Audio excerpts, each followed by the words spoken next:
Madame, Monsieur, bonsoir. Votre formidable fidélité nous honore.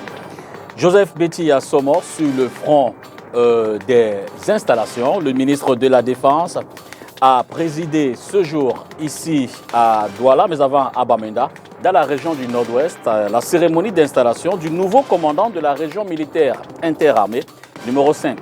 Le général Boba Dobekreyo arrive dans une région marquée par la crise sécuritaire qui secoue cette partie du pays depuis 2016. Dans la foulée, le commandant de la 5e région de gendarmerie, le général Ousseini Djibo, a également été installé.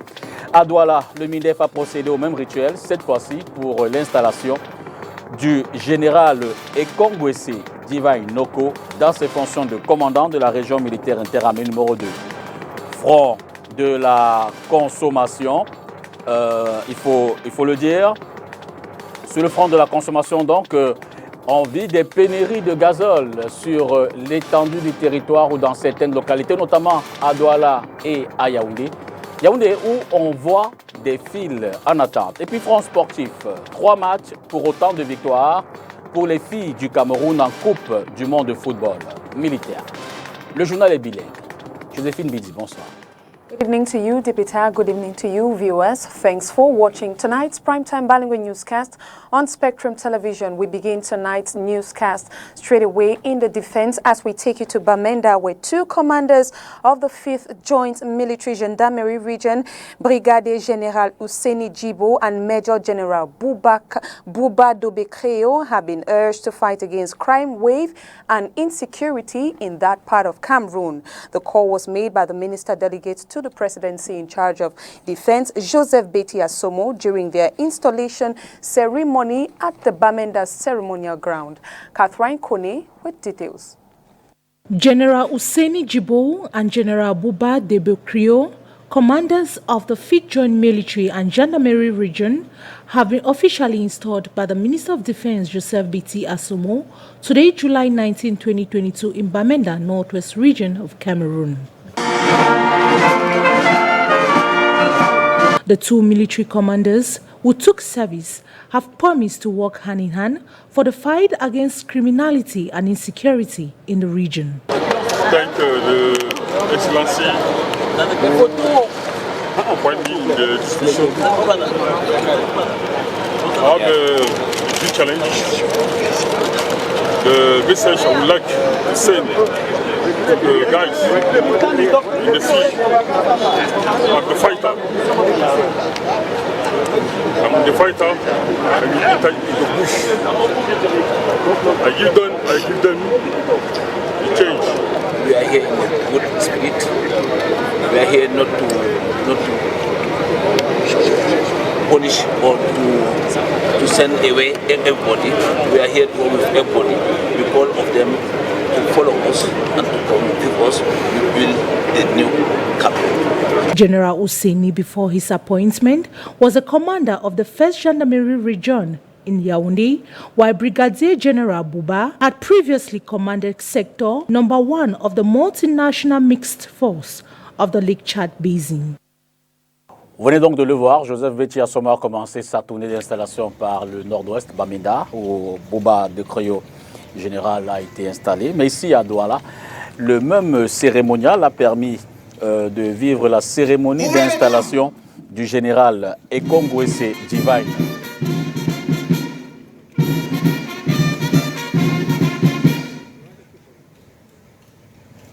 Officiers, sous-officiers et militaires du rang, région du littoral. Le MINDEF va ensuite mettre le cap dans d'autres localités du pays pour la suite de ces interventions. Suivez plutôt un extrait de cet événement. Comme votre chef, commandant la 2e région de gendarmerie, le général de brigade Ekongwese Divine Noke, ici présent.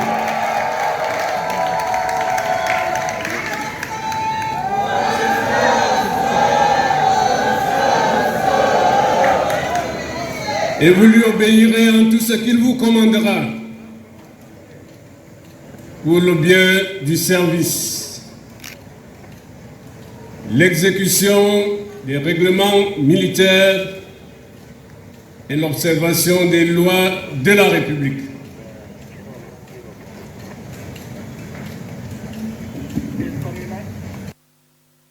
Talking defense intelligence, defense and security analyst Raoul Sumo sheds more light on the security amendment in the Northwest region and the possibilities of a military intelligence in tackling the security question in Bamenda. Listening to the following excerpt for more clarity.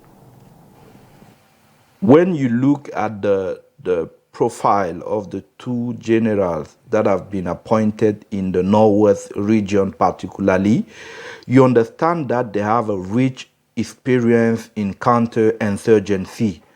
So what is going to be important is not the use of force, but the intelligence, the smart use of force. General Buba Debocreo is the one who came out with the DDR in the Far North region. He quickly understood the interest for the army to rely on women to bring back peace in the region. So I'm not expecting more power, but I'm expecting more smart use of power in the. Away from security, we now talk agriculture over to the Southwest region. The Minister of Agriculture and Rural Development has presided over the 5th Project Steering Committee in Boya, where it has taken place to increase the intention of farmers and increase also their income in that part of Cameroon. Catherine Kone completes that story. In order to improve the competitiveness of the oil palm, plantain and pineapple value chains in the Southwest region, the Agricultural Value Chain Development Project has had its Feed Steering Committee meeting in Boya today, July 19, 2022. The meeting was presided over by the Minister of Agriculture and Rural Development, Gabriel Barobi. What I've heard during this steering committee, it's an important project for us because it's a value chain development project. And this project deals with infrastructure, producing improved seed, and even support the farmers to process their production. We are satisfied that they have purchased 50 machines to produce oil palm. They are looking forward to build 2 mills for oil palm in the region and 2 hulling process units for rice in the region. This is very important for us in this context of really show Ukrainian crisis. It's a very good information to know that the project. It should be noted that the Agricultural Infrastructure and Value Chain Development Project is a mechanism for realizing the Cameroon's vision of expanding its role as the agricultural locomotive of the Central African sub-region. Recette fiscale, la Direction générale des impôts exprime son satisfecit au regard des résultats obtenus au terme du premier semestre 2022. Normal, les chiffres présentent donc un résultat excédentaire de 139 milliards de francs CFA. Du coup, les fonctionnaires fiscaux se disent confiants quant à l'atteinte de leurs objectifs annuels fixés à 2184 milliards de francs CFA à la fin de l'année 2022. Mireille Siabzé, à Yaoundé. Entre janvier et juin 2022, la Direction générale des impôts annonce avoir récupéré 1137 milliards de francs CFA à la suite des contrôles fiscaux, soit un taux de réalisation de 102%, une augmentation significative de 1039 milliards de francs CFA en valeur absolue. Pour atteindre ses objectifs de 2184 milliards de francs CFA au cours de l'exercice 2022, la Direction générale des impôts projette de réaliser des recettes fiscales non pétrolières de 1047 milliards de francs CFA au deuxième semestre.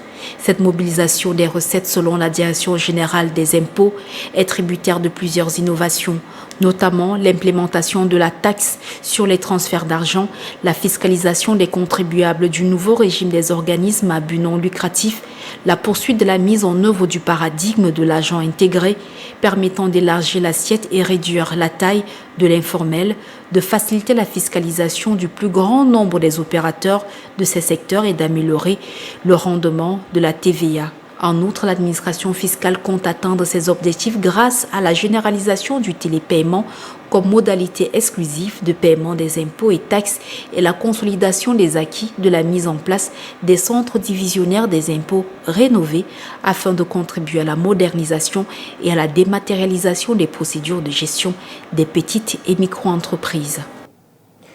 Pénurie des produits pétroliers, des stations-service s'assèchent à Douala, Yaoundé et d'autres localités de l'arrière-pays. On procède à des rationnements pour ce qui est de la vente du gazole. Pendant que de longues files d'attente se forment dans des stations-service, l'espoir d'obtenir le précieux liquide s'en va progressivement. Une situation qui tend à démentir l'annonce des mesures gouvernementales en vue de ravitailler les distributeurs. Son et images dans ce reportage. De jour comme de nuit, ça se bouscule dans les stations à essence. L'or noir se fait rare à la pompe. Je roule comme ça depuis rond-point Simalène, depuis hier. Rond-point Simalène, jusqu'ici, partout, il n'y a pas le carburant, partout. Premier venu, premier servi. Encore faut-il faire le pied de grue. Nous sommes ici là depuis 6 heures, problème de carburant. Bon, on nous a fait savoir que le carburant est arrivé aux environs de 7h30. Mais pour peu que vous voyez là, on a servi quelques motomanes et après les gens s'alignent seulement en bidon pour prendre le carburant. C'est là alors maintenant que d'autres gens viennent mettre en gros bidon. On ne sait pas si c'est en connivence avec ceux-là ou autres gens, on ne sait pas. On les bombarde les 20 litres, ils se retirent en arrière comme ça pour vendre le litre à 1000 francs aux gens. C'est un peu absurde. Le 11 juillet dernier, le gouvernement, par la voix de son ministre de l'eau et de l'énergie, a pourtant rassuré que les stations devraient être ravitaillées à date. Sauf que jusqu'ici, la réalité est tout autre sur le terrain. Du coup, les consommateurs sont tentés de faire des réserves de peur de faire face à une pénurie accentuée couplée d'une subvention fatiguée de l'État qui pourrait entraîner l'augmentation des prix à la pompe. Nous appelons donc les consommateurs à aller se ravitailler dans les points de vente agréés, mais dans la discipline. Parce qu'il ne servira à rien de se bousculer, nous n'avancerons pas. En attendant que les choses rentrent dans l'ordre, les citoyens se préparent à une augmentation du prix des transports, mais également à la marche à pied. Mais pour avoir une moto quittant du fin cimetière, quartier Fouda, c'est souvent 100 francs. Maintenant, tout est monté. C'est déjà à 200. Retour ici à Douala, les commerçants déguerpis du marché de la gare dans le 2e arrondissement se sont installés sur la chaussée et le trottoir. Conséquence, les embouteillages sur l'axe reliant le marché central au lieu-dit Total Kololone. Près de 300 vendeurs ont été délogés de leur boutique le 7 juillet dernier par la mairie d'arrondissement de Douala 2e qui veut y construire un marché moderne. Reportage Inès Pangan, Gilbert Mangé. Marché de la gare de Gouloulou, dans le 2e arrondissement de Douala, 2 semaines après les casses. C'est désormais sur le trottoir et la chaussée que les commerçants déguerpis le 7 juillet dernier se sont installés. On nous a envoyés dehors, on vient, on casse, on dit que sortez, on dit que vous partez où? Avec les enfants à la maison.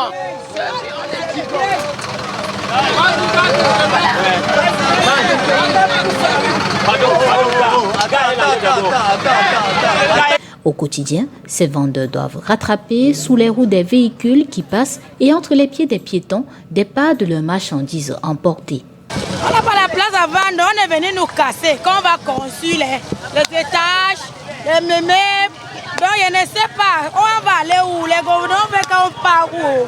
Nous, on ne sait pas. Regarde, pour vendre même ici, on n'a pas moyen. Pour nourrir nos enfants, on n'a pas moyen. Depuis la casse, nous, on n'arrive même plus à s'asseoir, on n'arrive plus à vendre. La route est serrée, on n'arrive pas à s'asseoir, on n'arrive pas. On a cassé au marché sans chercher, là, on va encadrer. On va encadrer, c'est pas bien pour les commerçants. Regarde la route, la voiture ne passe même plus. Nous, on est serré, on n'arrive pas à s'asseoir. Les gens souffrent. Qu'ils ont cassé, nous avons beaucoup de difficultés parce que plein d'embouteillages. Et en plus, on nous donne tellement les faux billets. Les faux billets qui ne... Parce que comme il y a l'embouteillage... Installé en face, leur espace de vente habituel est désormais dans une clôture en matériaux provisoires et à l'intérieur, on peut voir que les travaux sont entamés. Madame le maire avait vu que le marché là était déjà tellement sale. Oui, c'est là où elle a vu qu'elle peut venir maintenant nous arranger ça. Oui.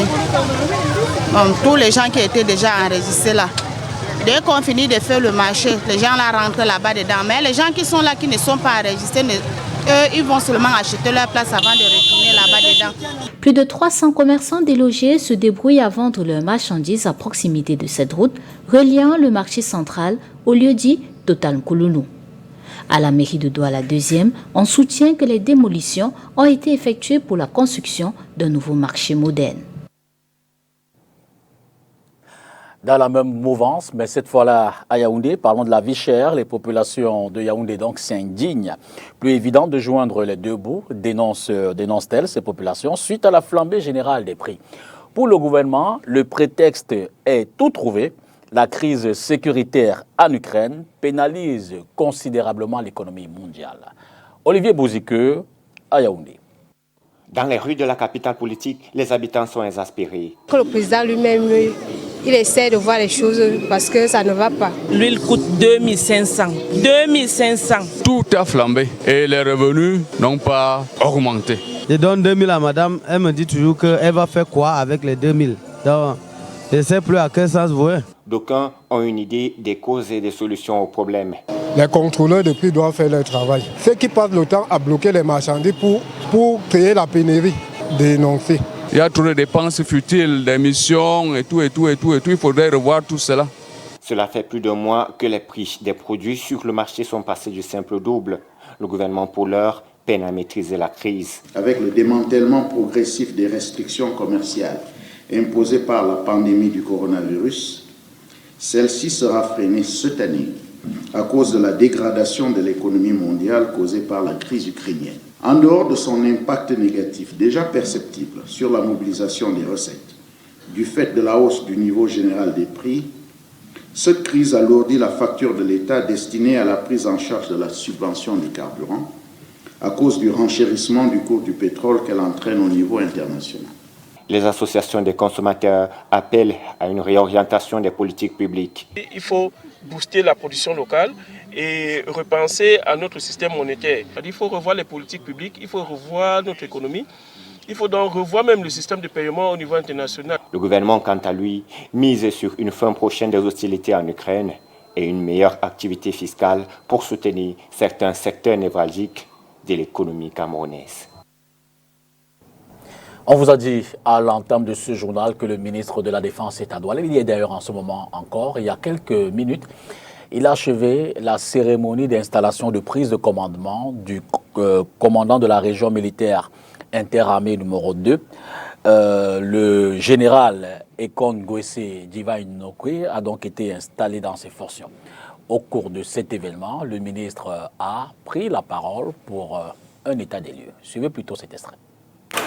Le choix porté par le président de la République sur cet officier général a largement pris en compte les défis sécuritaires qui interpellent actuellement le ministère de la Défense et en particulier ce qui conditionne la préservation de la paix sociale, de l'intégrité territoriale de notre pays, le développement et son émergence économique.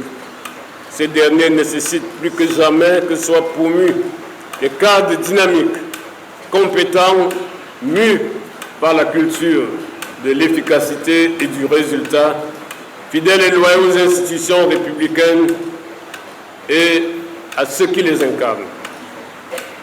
En présidant ce soir la prise de commandement du responsable nouvellement nommé à la garnison militaire de Douala au compte de la gendarmerie, je voudrais remercier au nom du haut commandement et en mon nom propre, son prédécesseur, le général de brigade Tungé Elias, pour le dévouement, l'efficacité et le patriotisme avec lesquels il s'est acquitté de sa mission au service de nos forces de défense et du Cameroun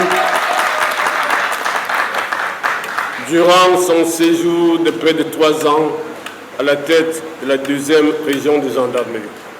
Première région de gendarmerie qui a une vaste compétence territoriale couvrant les régions administratives du centre, de l'Est et du Sud.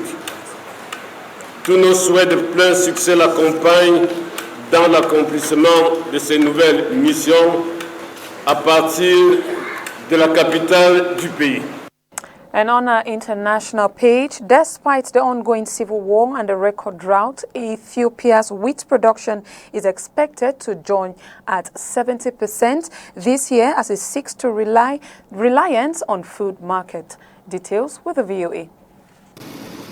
On the outskirts of Samara, tractors prepare the soil to plant wheat. Known for its desert landscapes and dry climate, in Samara's Afar region, irrigated fields are a rare but increasingly common sight.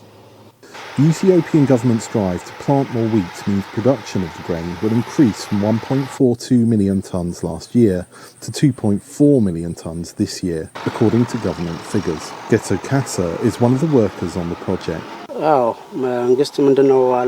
The government aims for this program is to cover the demand from the market, reduce imports, and provide job opportunities for the population. Hilmariah Nabara, another worker, says the project has had a positive impact for him. I used to work for 1,900 beer on another program, but now that this program has begun, I get 3,000 from it.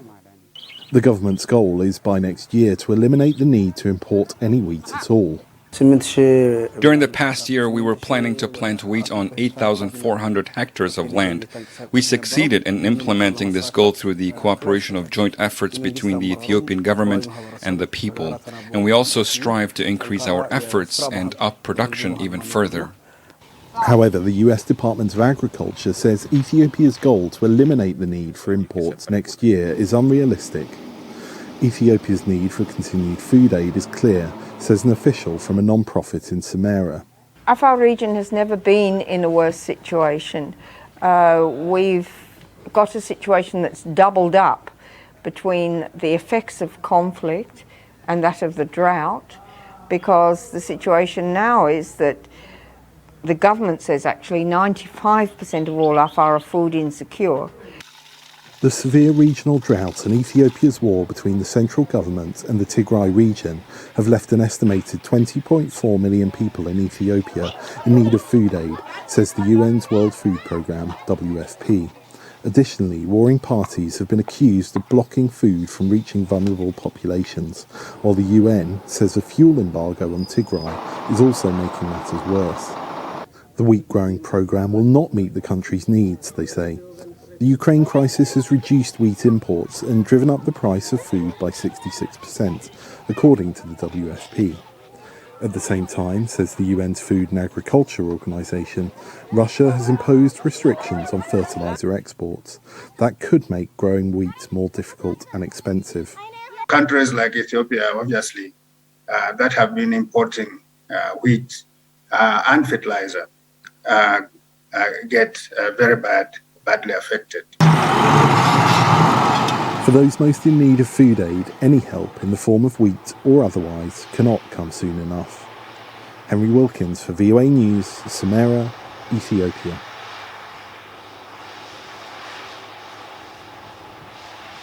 Afrique du Sud, Maroc, c'est l'affiche de la finale de la Coupe d'Afrique des Nations de football féminin qui se joue actuellement au Maroc.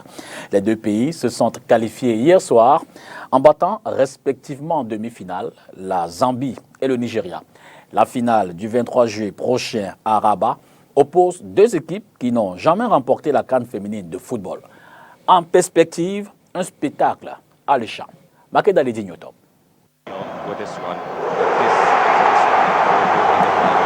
Afrique du Sud-Maroc, c'est l'affiche de la finale de la 14e édition de la Coupe d'Afrique des Nations de football féminin.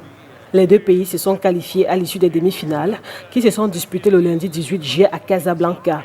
En levée des rideaux, les Sud-Africaines avaient pour adversaire la Zambie. Après le nul 0-0 à l'issue du temps réglementaire, il a fallu attendre les arrêts de jeu pour que les Banyana trouvent le chemin des filets de la gardienne zambienne sur penalty.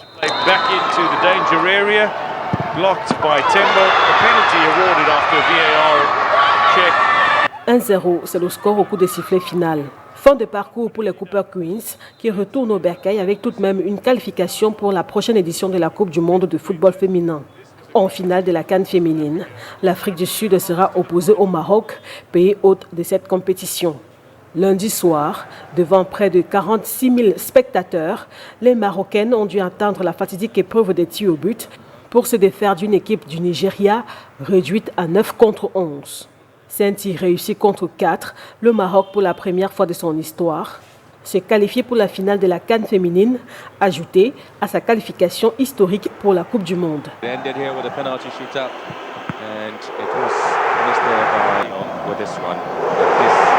Au soir du 23 juillet à Rabat, cette CAN féminine aura un nouveau vainqueur puisque les Sud-Africaines et les Marocaines n'ont jamais remporté cette compétition.